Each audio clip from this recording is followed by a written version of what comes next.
Sir വീട്ടിലേക്ക് പോയില്ലേ? എനിക്ക് വാക്ക് തന്നല്ലേ? അച്ഛൻ മോളെ കണ്ടിട്ട് പോവാൻ നിന്നതാ.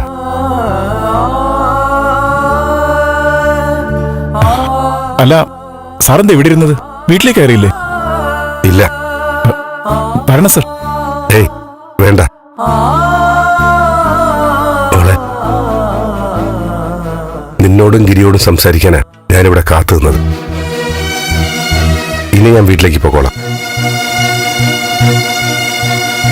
അച്ഛ, വീട്ടിലേക്ക് പോകുന്നതിന് മുമ്പ് ഒരു കാര്യം മാത്രം എന്നോട് പറയാവോ?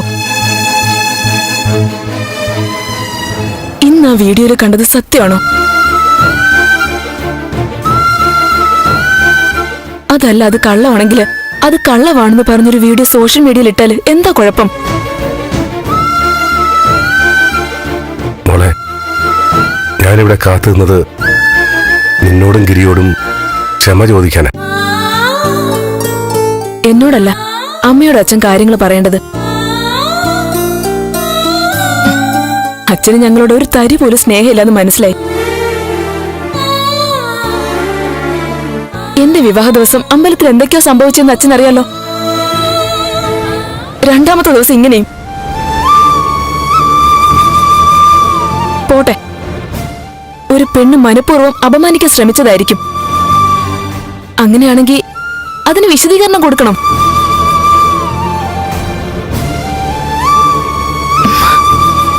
ഞങ്ങളോട് ഇഷ്ടമുണ്ടെങ്കിൽ അതല്ലേ അച്ഛൻ ചെയ്യേണ്ടത്?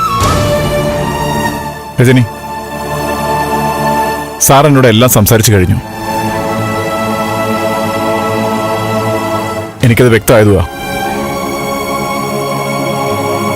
സാറിന് തൽക്കാലം നിങ്ങളോടൊന്നും പറയാൻ പറ്റാത്ത സാഹചര്യം. വൈകാതെ സത്യങ്ങളെല്ലാം പുറത്തു വരും. അതുവരെ നമുക്ക് കാത്തിരിക്കാം. സർ, രജനിയുടെ ഭർത്താവ് എന്ന നിലയിൽ എന്നെക്കുറിച്ചോർത്ത് സാർ വിഷമിക്കേണ്ട. ഓരോ വ്യക്തികൾക്കും അവരവരുടേതായ പ്രശ്നങ്ങളുണ്ടാവും. സാറിന്റെ പ്രശ്നങ്ങൾ എന്റെ ജീവിതവുമായി ഞാൻ കൂട്ടിക്കെട്ടില്ല. ഇനിയിപ്പോ എന്തൊക്കെ സംഭവിച്ചാലും താലി കെട്ടി സ്വന്തമാക്കിയത് മുതൽ രജനി എന്റെ ഭാര്യയാ. ഞാൻ രജനിയുടെ ഭർത്താവും. സാറേ, ഞങ്ങൾ ഹാപ്പിയാണ്. മോളെ, നീ അച്ഛനോട് ക്ഷമിക്കണം. ഇപ്പൊ നടക്കുന്നതോർത്ത് നിനക്ക് തലകുനിക്കേണ്ടി വന്നിട്ടുണ്ടാവാം. വൈകാതെ നിനക്ക് എല്ലാ സത്യവും മനസ്സിലാവും. ഈ അച്ഛൻ തെറ്റൊന്നും ചെയ്തിട്ടില്ല. ഇതിൽ കൂടുതൽ പറയാൻ എനിക്കാവില്ല. നീയും നന്ദനും പ്രഭയും മാത്രമാണ് എന്റെ ലോകം.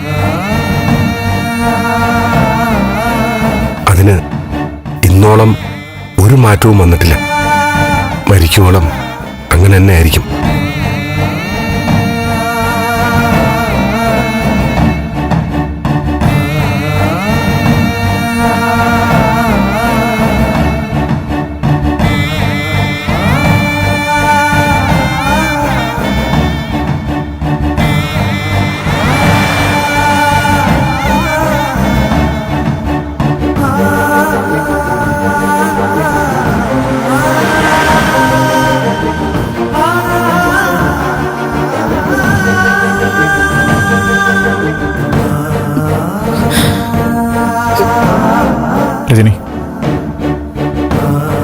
രജനി, നിന്റെ അച്ഛനൊരു തെറ്റുകാരനല്ല. ആ വാക്കുകളിൽ നിന്ന് എനിക്കത് മനസ്സിലാവുന്നില്ലേ? നീ ചെല്ല്, വീട്ടിലേക്ക് ചെല്ല്.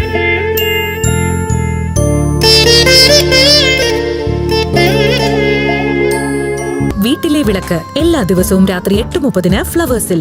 മഹാലക്ഷ്മി എല്ലാ ദിവസവും രാത്രി 9 മണിക്ക് ഫ്ലവേഴ്സിൽ.